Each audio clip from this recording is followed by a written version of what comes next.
ఇప్పుడు మనం reports క్రియేషన్లో master detail reports ఎలా క్రియేట్ చేయాలి అనేది చూస్తాం.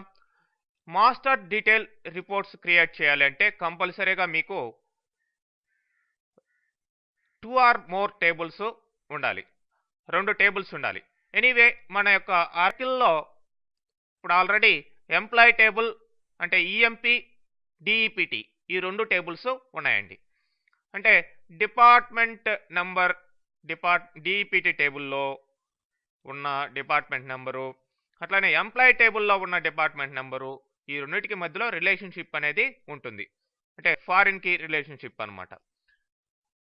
సో మరి డిఈపిటి టేబుల్ ఏమో మాస్టర్ టేబుల్, దానికి సంబంధించిన డీటెయిల్ టేబుల్ ఎంప్లాయీ టేబుల్ అనమాట, ఈఎంపి టేబుల్.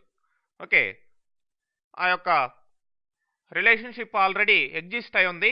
దాన్ని బట్టి ఏ డిపార్ట్మెంట్ అయితే సెలెక్ట్ చేసుకున్నామో దాని కింద ఆ డిపార్ట్మెంట్ కింద ఉండే ఎంప్లాయీస్ యొక్క డీటెయిల్స్ మనకి రావాలన్నమాట. సో మరి ఆ యొక్క మాస్టర్ డీటెయిల్ రిపోర్ట్ ఎలా క్రియేట్ చేయాలనేది ఇప్పుడు చూద్దాం. Add new item, reporting, crystal report, add standard, తర్వాత మన కనెక్షన్ ఆల్రెడీ ఉంది, లేనట్లయితే ఇట్లా సెలెక్ట్ చేసుకోండి. మళ్ళీ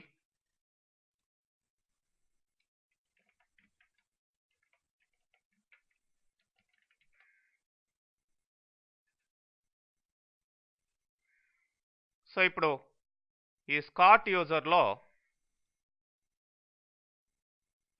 డిఈపిటి టేబుల్ అట్లనే ఈఎంపి టేబుల్ ఈ 2 సెలెక్ట్ చేస్తున్నాను. ఇప్పుడు నెక్స్ట్ చూడండి, ఈ రిలేషన్షిప్ చూపిస్తుంది. ఎంప్లాయీ టేబుల్లో ఉండే డిపార్ట్మెంట్ నెంబర్కి డిఈపిటి టేబుల్లో ఉండే డిపార్ట్మెంట్ నెంబర్కి రిలేషన్ అనేది ఆల్రెడీ ఆ డేటాబేస్లో ప్లేస్ చేస్తుందన్నమాట. మరి నెక్స్ట్ ఇవ్వండి. ఇప్పుడు మీకు కావాల్సిన ఫీల్డ్స్ డిఈపిటి నుంచి నేను department number, department name, location ఆ 3 తీసుకుంటున్నాను. అట్లనే ఎంప్లాయీ టేబుల్ నుంచి employee number, employee name, job, అట్లనే సాలరీ, నెక్స్ట్ డిఈపిటి ఎన్ఓ వద్దు, ఆల్రెడీ పైన వచ్చింది కాబట్టి సరిపోతుంది అదే. నెక్స్ట్ ఇప్పుడు గ్రూపింగ్ ఫీల్డ్స్ తీసుకోండి. Grouping field department number.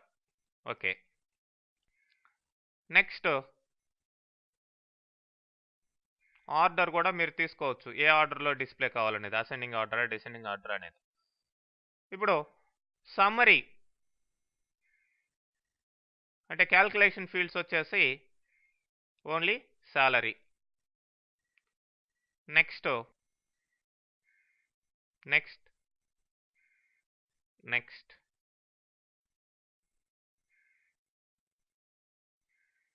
Next finish. అయితే ఇక్కడ మీరు గమనించాలి, డిపార్ట్మెంట్ నెంబర్ అనేది రిపీట్ అవుతుంది. అలా రిపీట్ కాకుండా మీరు దానికి కూడా ఎలా చేయాలనేది చూపిస్తాను. సో రన్ చేసి చూడండి.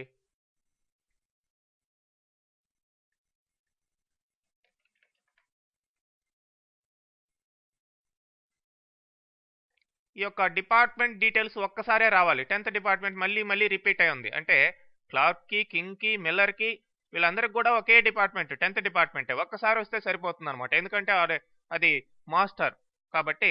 ఇప్పుడు ఈ యొక్క డీటెయిల్ ఏరియా నుంచి వీటిని వెళ్ళి ఆ యొక్క గ్రూప్ ఏరియాలోకి తీసుకెళ్తే మనకి ఒక్కసారే వచ్చినట్లు కనిపిస్తుంది. వాటికి సంబంధించిన డీటెయిల్స్ అంటే ఎంప్లాయీస్ మాత్రం మళ్ళీ మళ్ళీ వస్తూ ఉంటాయన్నమాట. ఇవి రిపీట్ కావాల్సిన అవసరం లేదు. కాబట్టి నేనేం చేస్తానంటే ఈ యొక్క డిపార్ట్మెంట్ నంబర్ని ఇక్కడే తీసుకెళ్ళండి. అట్లానే డిపార్ట్మెంట్ నేమ్ డీటెయిల్స్ ఏరియా నుంచి గ్రూప్ హెడర్లోకి తీసుకెళ్ళండి. అట్లానే లొకేషన్ ఒక్కసారి వస్తే సరిపోతుంది అన్నమాట ఇవి. So now run.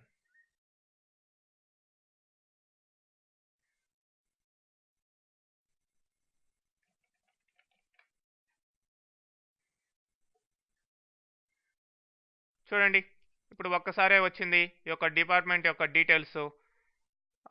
దాని కింద డీటెయిల్ సెక్షన్ కింద మీకేమొచ్చే ఎంప్లాయీస్, ఆ 10th డిపార్ట్మెంట్ కింద ఉండే ఎంప్లాయీస్, అట్లనే 20th డిపార్ట్మెంట్ కింద ఉండే ఎంప్లాయీస్.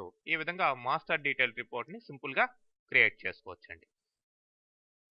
నెక్స్ట్ మనం క్రాస్ రిపోర్ట్ ఎలా క్రియేట్ చేయాలో చూద్దాం.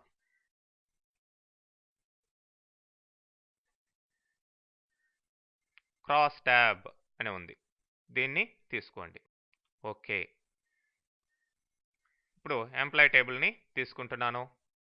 నెక్స్ట్ ఇప్పుడు ఈ ఫీల్డ్స్ ఈ క్రాస్ ట్యాబ్లో ఎలా ప్లేస్ చేయాలి అంటే డిపార్ట్మెంట్ నెంబర్ అనేది ఈ యొక్క ఎంప్లాయీ టేబుల్లో రిపీట్ అవుతుంది. అట్లనే జాబ్ అనేది కూడా రిపీట్ అవుతుంది. చాలామంది క్లర్క్స్ ఉన్నారు, చాలామంది మేనేజర్లు ఉన్నారు, అట్లనే చాలామంది ప్రోగ్రామర్స్ ఉన్నారు. అట్లా మరి వీటిని బేస్ చేసుకొని నేనేం చేస్తానంటే డిపార్ట్మెంట్ని కాలంలోకి తీసుకెళ్ళండి, లేదంటే అక్కడ క్లిక్ చేసి యాడ్ అంటే కూడా సరిపోతుంది. నెక్స్ట్ జాబ్ని రోస్లోకి తీసుకెళ్ళండి, ఇక్కడ క్లిక్ చేయండి. ఇప్పుడు summary field, calculation field salary. మరి ఇది సమ్ చేయాలా యావరేజ్ చేయాలనేది ఇక్కడ మీరు ఫంక్షన్ సెలెక్ట్ చేసుకోవచ్చు. Next next finish, that's all. మరి ఇప్పుడు ఇది రన్ చేసి చూసినట్లయితే క్రాస్ రిపోర్ట్ మీకు క్లియర్గా కనిపిస్తుంది.